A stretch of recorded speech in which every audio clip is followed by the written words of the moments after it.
السلام علیکم ورحمۃ اللہ تعالی وبرکاتہ۔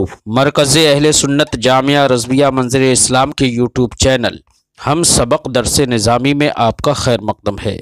پیارے بچوں، جنہوں نے اب تک ہمارے چینل کو سبسکرائب نہیں کیا ہے وہ ضرور سبسکرائب کر لیں اور بیل آئیکن یعنی گھنٹی بھی بجا دیں تاکہ ہر ویڈیو کی نوٹیفیکیشن اطلاع اپلوڈ کرتے ہی آپ تک پہنچ جائے، اور اپنے ساتھیوں سے بھی شیئر کریں، شیئر کرنا نہ بھولیں تاکہ ان کو بھی فائدہ حاصل کرنے کا موقع ملے، اور بات پسند آئے تو لائک بھی کیا کریں اور اپنے قلبی تأثر کو ضرور کمنٹ کر کے بتائیں۔ شروع کرتے ہیں توضیح سے کچھ عبارت۔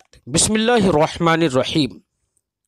وَأُصُولُ الْفِقْهِ الْكِتَابُ وَالسُّنَّةُ وَالْإِجْمَعُ وَالْقِيَاسُ وَإِنْ كَانَ ذَا فَرْعًا لِلثَّلَاثَةِ لما ذكر أن أصول الفقه ما يبتني عليه الفقه أراد أن يبين أن ما يبتني عليه الفقه أي شيء هو، فقال هو هذه الأربعة.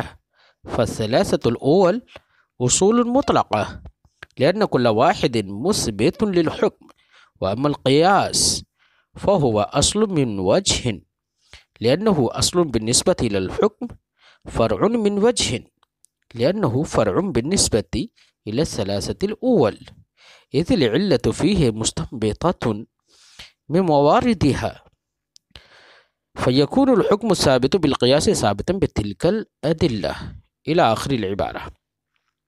پیارے بچوں، آج صاحب توضیح اس بات کو بیان کر رہے ہیں کہ ما قبل میں مصنف علیہ رحمت و رضوان نے یہ بتایا تھا، اصل کی تعریف کی تھی کہ اصل کسے کہتے ہیں، تو فرمایا تھا الاصل ما یبتنی علیہ غیرہ۔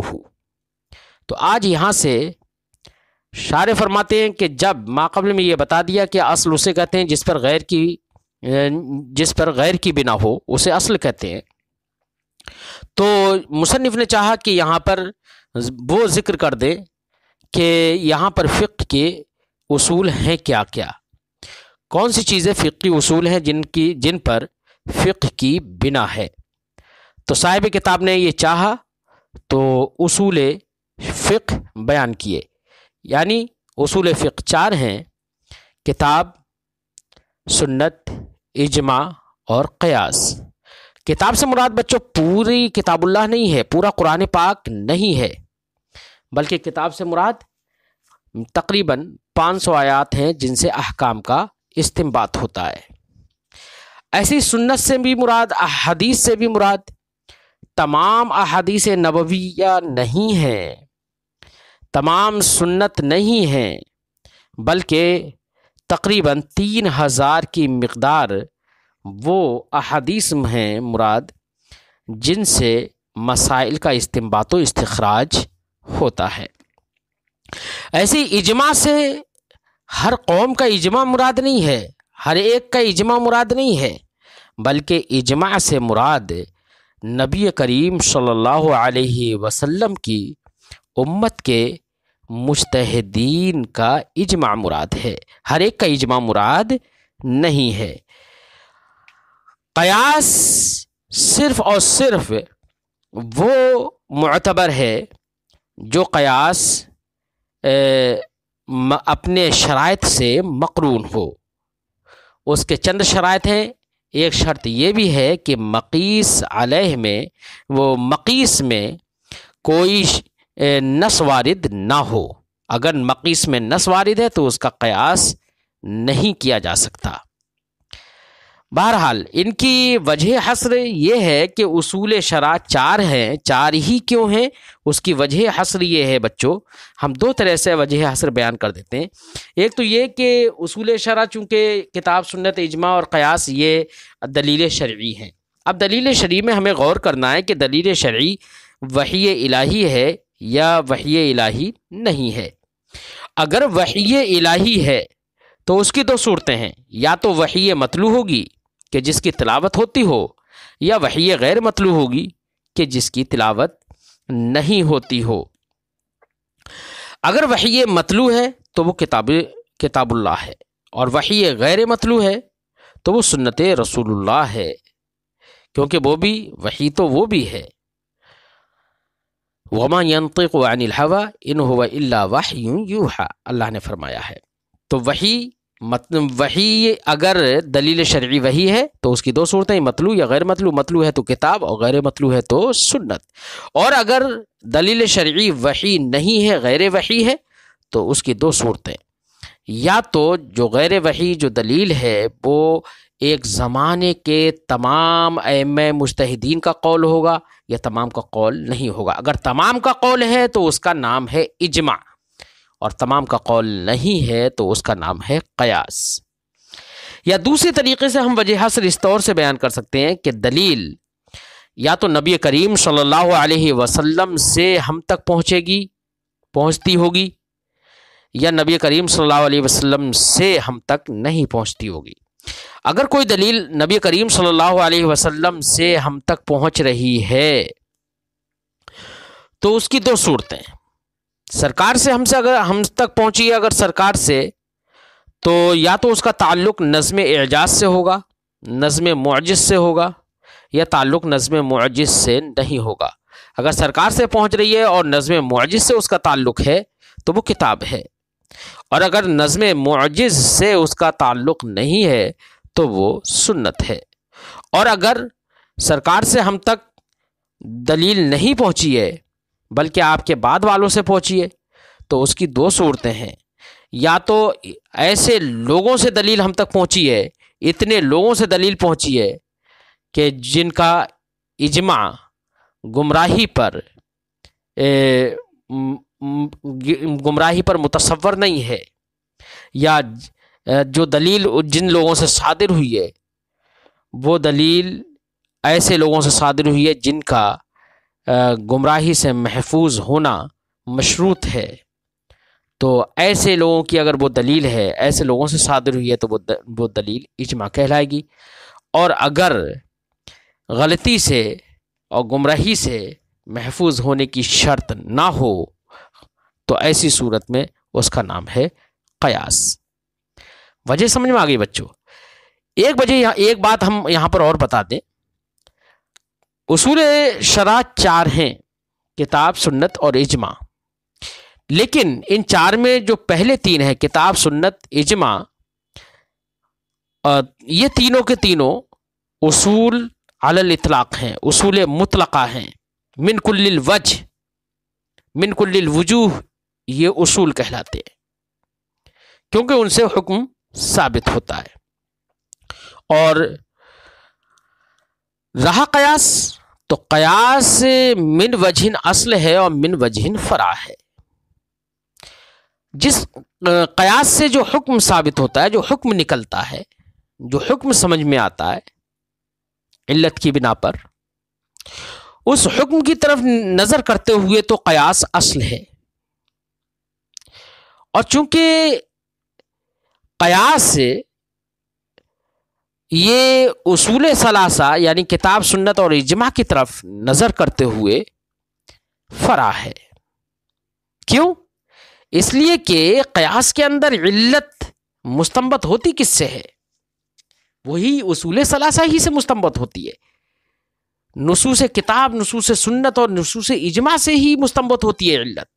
تو در حقیقت مثبت حکم تو یہی اصول ثلاثہ ہیں، کیونکہ علت انہی سے ماخوذ ہے۔ اب وہ علت دوسری جگہ لگا دی جاتی ہے تو اس کا نام قیاس ہے، تو در حقیقت مثبت حکم تو یہی اصول ثلاثہ ہیں۔ تو ان اصول ثلاثہ ہی سے قیاس مستنبط ہوتا ہے، اس معنی کر قیاس ان اصول ثلاثہ کی طرف نسبت کرتے ہوئے فرع ہے۔ بات سمجھ میں آ گئی بچوں؟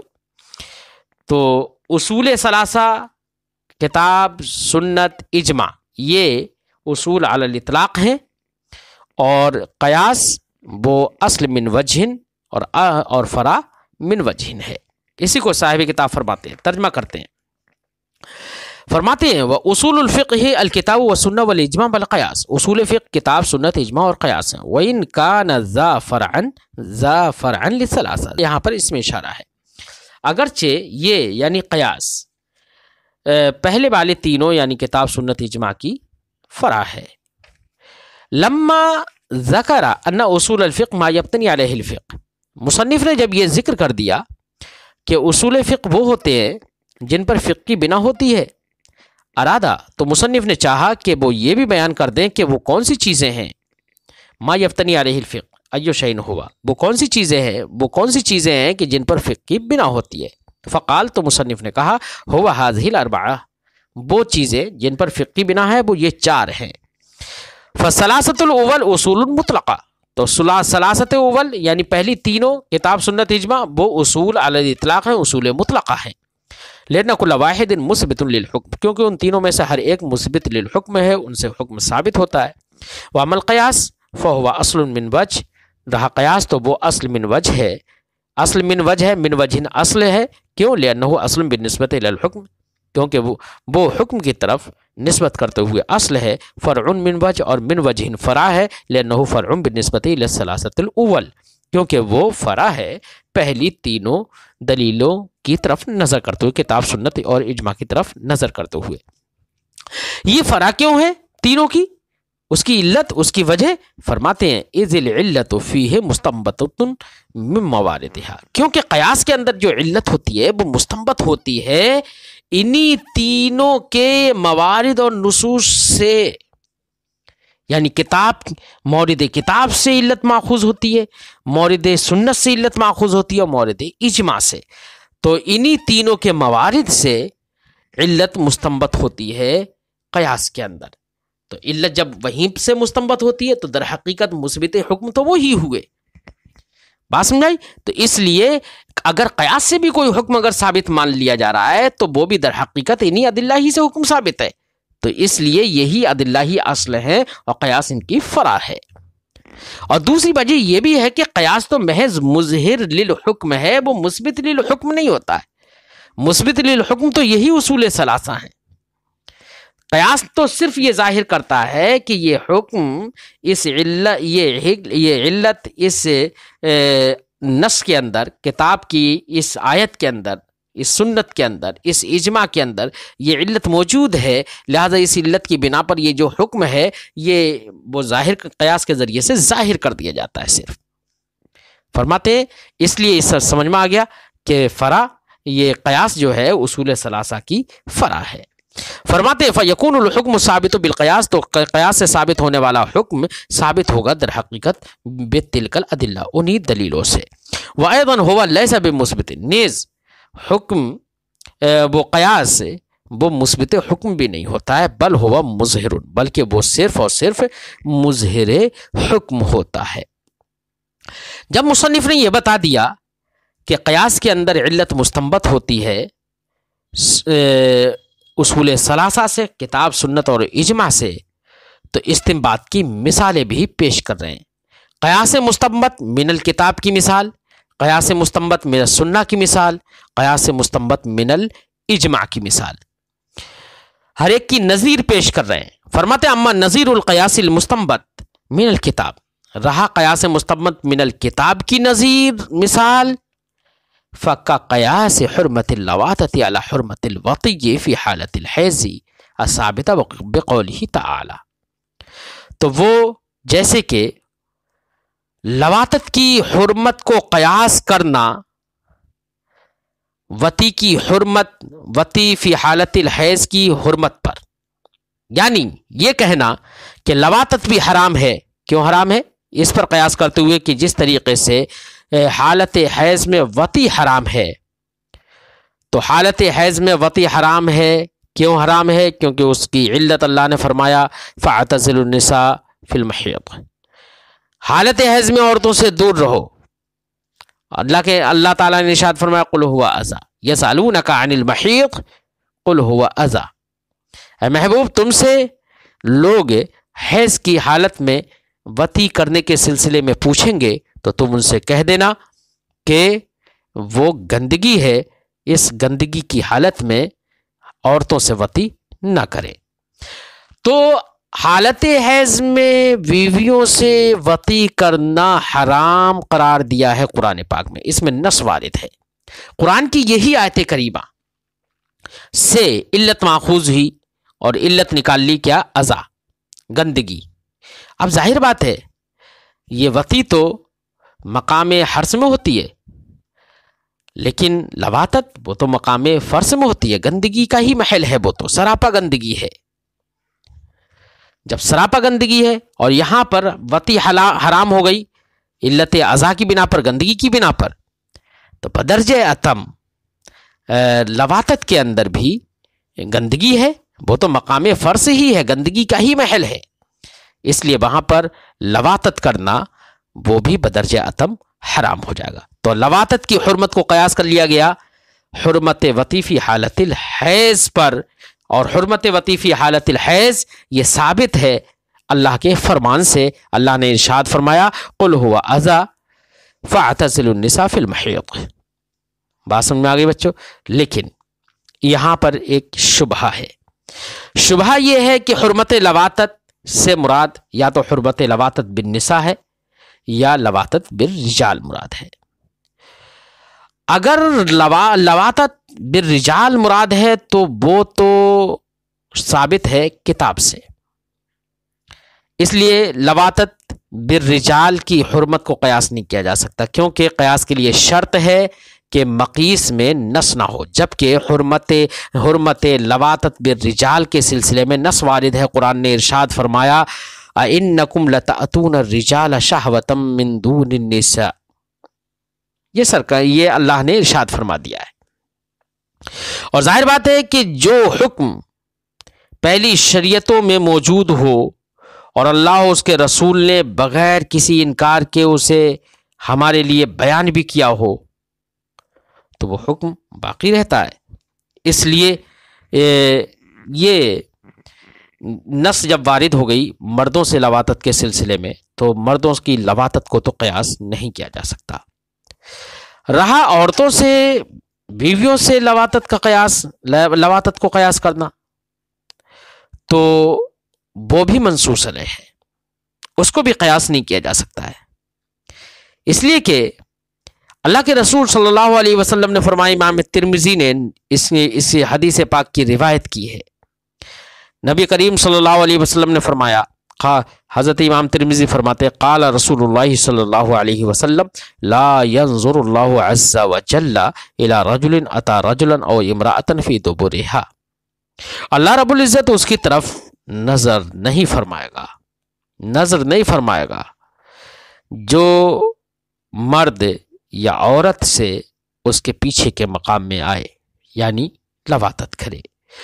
تو اس آیت کریمہ سے بھی حرمت لواطت سمجھ میں آ رہی ہے، مرد اور عورت دونوں کے بارے میں۔